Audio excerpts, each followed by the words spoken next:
Hello दोस्तों, welcome to new era PCM academy. हम लोग पिछले वीडियो में समतल दर्पण के बारे में देख लिए थे। इस वीडियो में हम लोग समझेंगे कि गोलीय दर्पण होता क्या है और इससे प्रतिबिंब कैसे बनता है। चलिए वीडियो गोलीय दर्पण उस दर्पण को कहा जाता है जिसका परावर्तक सतह किसी खोखले गोले का भाग होता है। जैसे मान लीजिए कि यह कोई खोखला गोला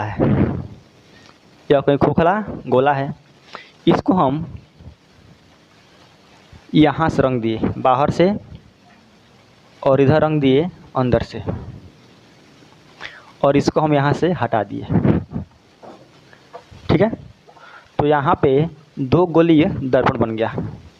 जो गोली दर्पण बाहर से रंगा हुआ है उसको हम लोग बोलते हैं अवतल दर्पण, अवतल दर्पण।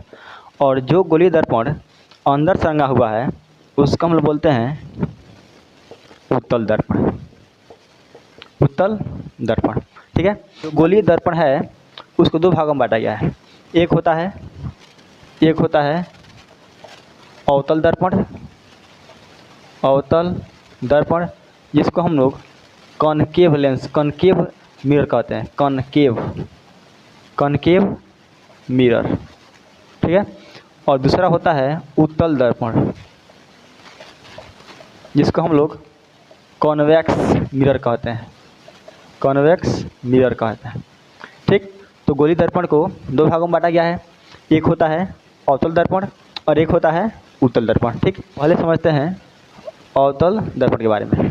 देखिए, पहला अवतल दर्पण वैसा दर्पण जिसका परावर्तक सतह अंदर की ओर धंसा हुआ हो उसे अवतल दर्पण कहते हैं, या वैसा दर्पण जिसका रंगा हुआ भाग बाहर हो उसे अवतल दर्पण कहता है। दूसरा होता है उत्तल दर्पण, वैसा दर्पण जिसका परावर्तक सतह बाहर की ओर हो उसे उत्तल दर्पण कहते हैं, या वैसा दर्पण जिसका अंदर का भाग रंगा हुआ हो उसे उत्तल दर्पण कहते हैं। ठीक है, तो यह हो गया गोली दर्पण के बारे में। एक होता है उत्तल और एक होता है अवतल। ये भी हम समझ लिए कि उत्तल क्या होता है और अवतल क्या होता है। आगे समझते हैं उत्तल दर्पण से संबंधित कुछ विशेष टर्म।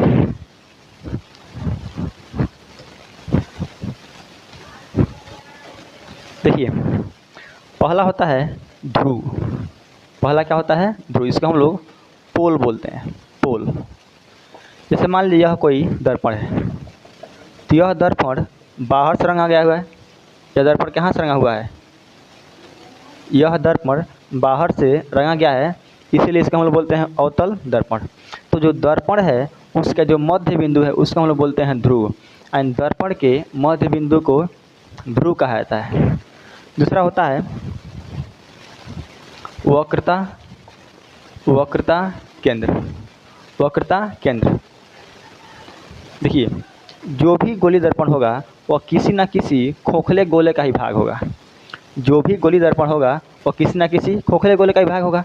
तो जैसे मान लीजिए ये भी एक गोली दर्पण है, तो ये भी एक खोखले गोले का भाग यहाँ पर है।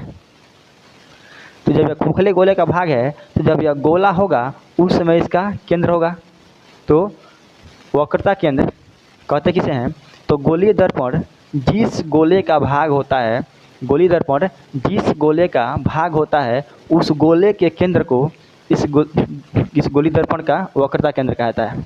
दोबारा समझिए कि गोलीय दर्पण जिस गोले का भाग होता है उस गोले के केंद्र को गोलीय दर्पण का वक्रता केंद्र कहा जाता है। यह हो गया वक्रता केंद्र। तीसरा होता है वक्रता त्रिज्या, वक्रता त्रिज्या।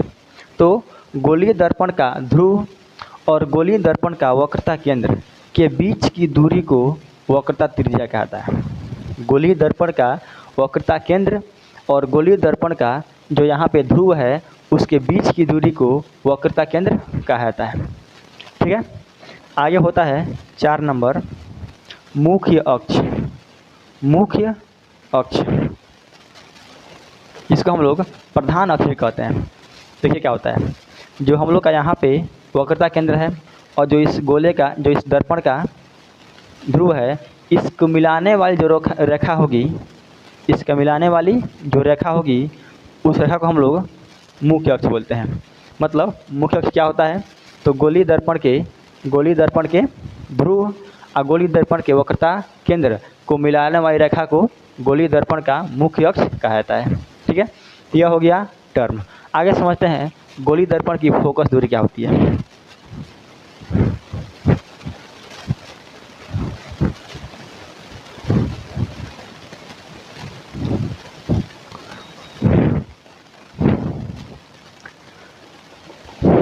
गोलीय दर्पण की फोकस एवं फोकस दूरी। देखिए, मान लीजिए यह कोई गोलीय दर्पण है, यह है क्या, तो यह अवतल दर्पण है। तो मान लीजिए यह कोई गोलीय दर्पण है, तो गोलीय दर्पण के इसको हम लोग क्या बोलते हैं, मुख्य अक्ष बोलते हैं। इसका जो मध्य बिंदु को हम लोग ध्रुव बोलते हैं। यहाँ पे कहीं पे इसका वक्रता केंद्र होता है, और तो इसको वक्रता केंद्र को हम दिखाते हैं C से, ध्रुव को दिखाते हैं P से। ठीक है, अब देखिए फोकस, पहले समझिए फोकस क्या होता है। तो गोलीय दर्पण के मुख्य अक्ष के समांतर, गोलीय दर्पण के मुख्य अक्ष के समांतर आने वाली किरणें दर्पण से परावर्तन के बाद जिस बिंदु से होकर जाती है, गोलीय दर्पण के मुख्य अक्ष के समांतर आने वाली प्रकाश किरणें दर्पण से परावर्तन के बाद मुख्य अक्ष के जिस बिंदु पर काटती है उस बिंदु को फोकस कहते हैं। समझे, यह दर्पण है, यहाँ से समांतर किरणें गई, तो यह जो किरण है वह परावर्तन के बाद इस मुख्य अक्ष के जिस बिंदु पर काटेगी उस बिंदु को हम लोग फोकस कहते हैं। समझे, वही सेम काम उत्तल दर्पण में भी होगा। यह तो है अवतल दर्पण का, यहाँ मान लीजिए उत्तल दर्पण है, तो उत्तल दर्पण के अंदर का भाग क्या होता है, कलय किया गया होता है, यह इसका मुख्य अक्ष हो गया। तो जो यहाँ पे परावर्तक सतह होगा उत्तल का, वो इधर की ओर है, इधर की ओर है, तो मुख्य अक्ष के समांतर। अब यहाँ पे इसका पोल होगा और इधर न इसका गोला होगा, तो यहाँ पे कहीं इसका C होगा। तो मुख्य अक्ष के समांतर आने वाली प्रकाश की किरणें, इसमें क्या था, मुख्य अक्ष के समांतर आने वाली प्रकाश की किरणें दर्पण से परावर्तन के बाद जिस बिंदु पर काटती है, मुख्य अक्ष के जिस बिंदु पर काटती है उस बिंदु को फोकस कहते हैं। इसमें क्या होगा, तो मुख्य अक्ष के समांतर आती प्रकाश की किरणें दर्पण से परावर्तन के बाद जिस बिंदु पर काटती हुई प्रतीत होती है। देखिए, जब यहाँ से किरणें आएगी तो परावर्तन के बाद वो ऊपर चली जाएगी ऐसे, लेकिन जब इसको पीछे बढ़ाएंगे तो कहीं यहाँ पे काटेगी, मतलब यहाँ पे काट नहीं रही है, काटती हुई प्रतीत हो रही है। तो इसमें बोलेंगे उत्तल दर्पण में कि उत्तल दर्पण के मुख्य अक्ष के समांतर आती प्रकाश की किरणें दर्पण से परावर्तन के बाद जिस मुख्य अक्ष के जिस बिंदु पर काटती हुई प्रतीत होती है उस बिंदु को उत्तल दर्पण की फोकस कहते हैं। और इसमें क्या बोलेंगे कि उत्तल दर्पण के मुख्य अक्ष के अवतल दर्पण के मुख्य अक्ष के समांतर आती प्रकाश की किरणें दर्पण से परावर्तन के बाद मुख्य अक्ष के जिस बिंदु पर काटती है उस बिंदु को उत्तल दर्पण का फोकस कहते हैं। ठीक, तो यह हो गया फोकस। इसका हम लोग आगे देखते हैं फोकस दूरी। सिंपल में कि दर्पण का गोलीय दर्पण के फोकस और ध्रुव के बीच की दूरी को फोकस दूरी कहते हैं। यह इसका क्या है, अब हम लोग फोकस को दिखाते हैं एफ से, तो यहाँ पे एफ इसका यहाँ हो गया और इसका एफ यहाँ हो गया। अब समझना है फोकस दूरी। तो गोलीय दर्पण के ध्रुव, इसका ध्रुव यहाँ पे है, इसका ध्रुव यहाँ पर है, तो गोलीय दर्पण के ध्रुव और फोकस के बीच की दूरी को फोकस दूरी कहते हैं। तो इसका फोकस दूरी यह हो जाएगा, इसको दिखाते हैं स्मॉल एफ से, और इसका फोकस दूरी यहाँ हो जाएगा, इसको हम दिखाते हैं स्मॉल एफ से। तो यह हो गया हम लोग को कि गोलीय दर्पण के कुछ विशेष टर्म के बारे में। पहला था ध्रुव, तो गोलीय दर्पण के मध्य बिंदु को ध्रुव कहा जाता है। दूसरा था वक्रता केंद्र, तो गोलीय दर्पण जिस खोखले गोले का भाग होता है उस गोलीय दर्पण के गोलीय दर्पण जिस खोखले गोले का भाग होता है उस गोले के केंद्र को गोलीय दर्पण का वक्रता केंद्र कहा जाता है।